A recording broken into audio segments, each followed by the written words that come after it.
Hey, everybody, and welcome to the Daily Dose. I am so honored that you are here.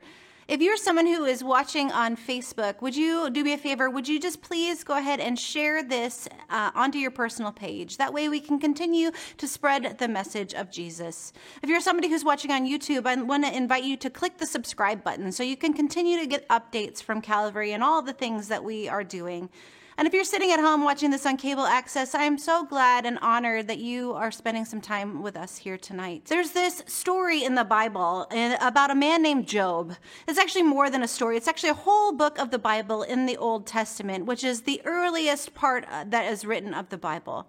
And the story of Job, it's known as this man who endures great suffering. He has this terrible losses in his life, but yet the whole time he remains faithful to God.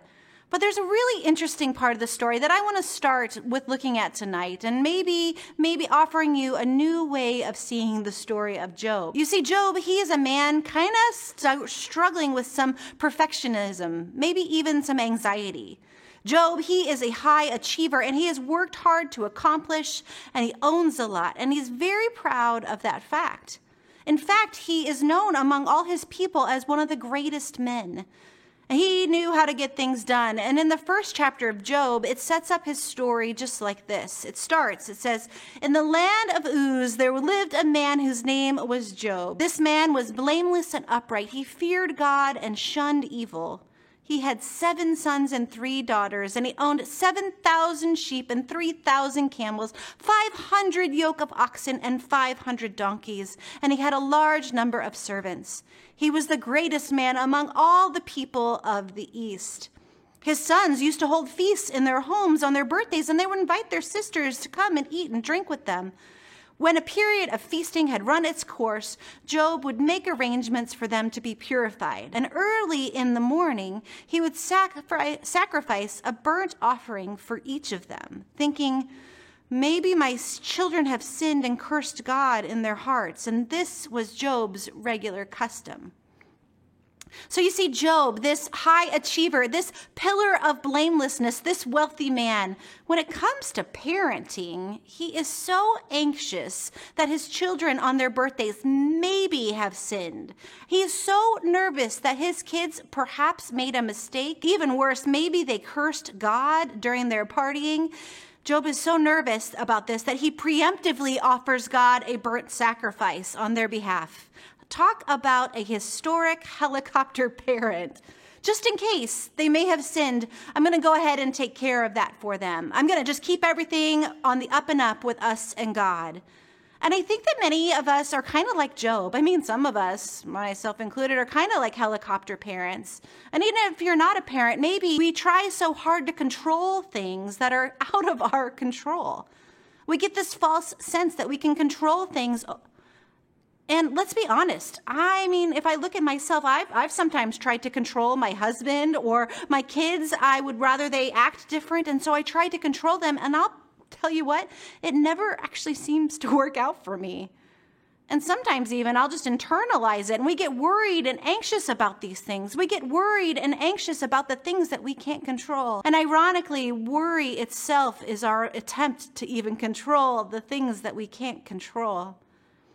When I was in Ghana 3 summers ago, at the same time, my mom was across the ocean and going through chemotherapy for cancer.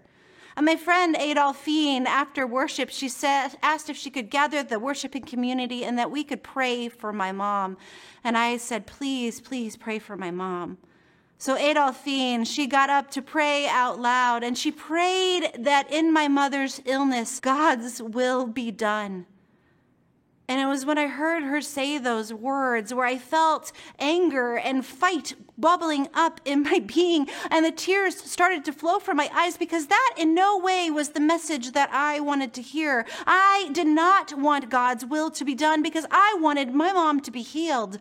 I wanted my will. You see, my will, my desire to keep my mother around for many more years. And I knew that might not end up being the path ahead, but please God, in this prayer, I was praying, my will be done. You see, like Job, I wanted my will to overcome the anxiety over all of the things that I couldn't control. Frank Sinatra is famous for this song that he called My Way. And I think of Job in chapter 1. Job might be humming this song as he offers sacrifice on behalf of his children who maybe have sinned.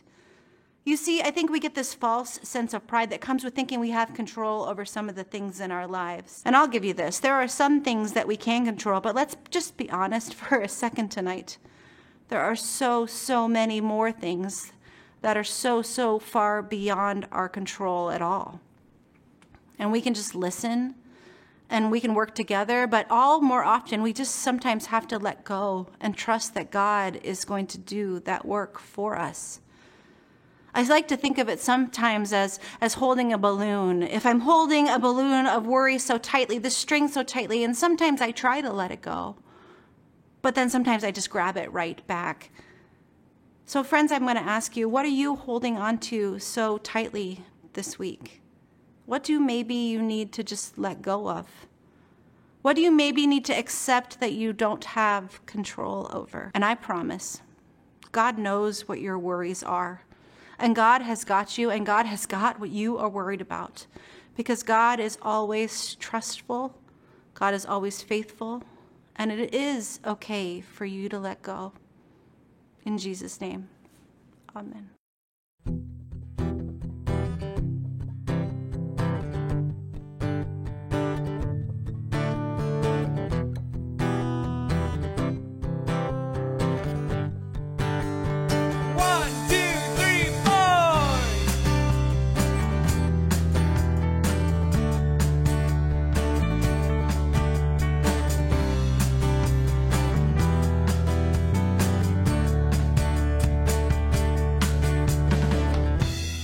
Nothing can separate, even if I ran away. Your love never fails.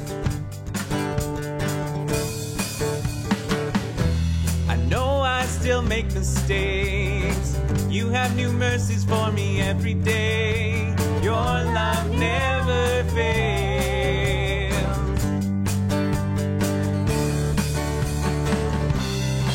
Stay the same through the ages.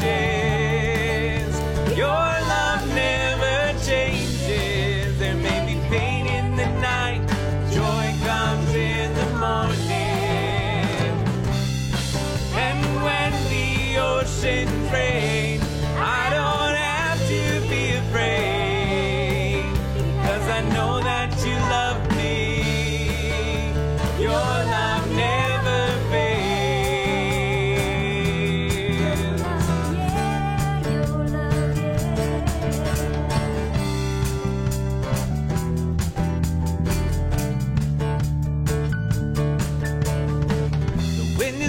And the water's deep, but I'm not alone here in these open seas. Your love never fails.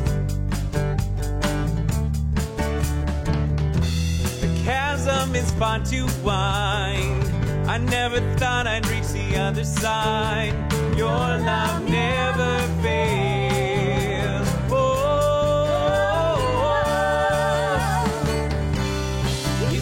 Same through the ages. Your love never changes. There may be pain in the night, but joy comes in the morning. And when the oceans rain, I don't have to be afraid, 'cause I know that you love me. Your love never fails.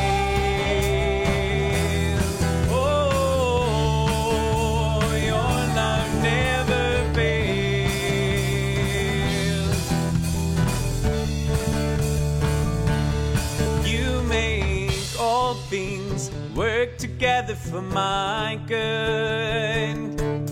You make all things work together for my good. Sing that. You make all things work together for my good.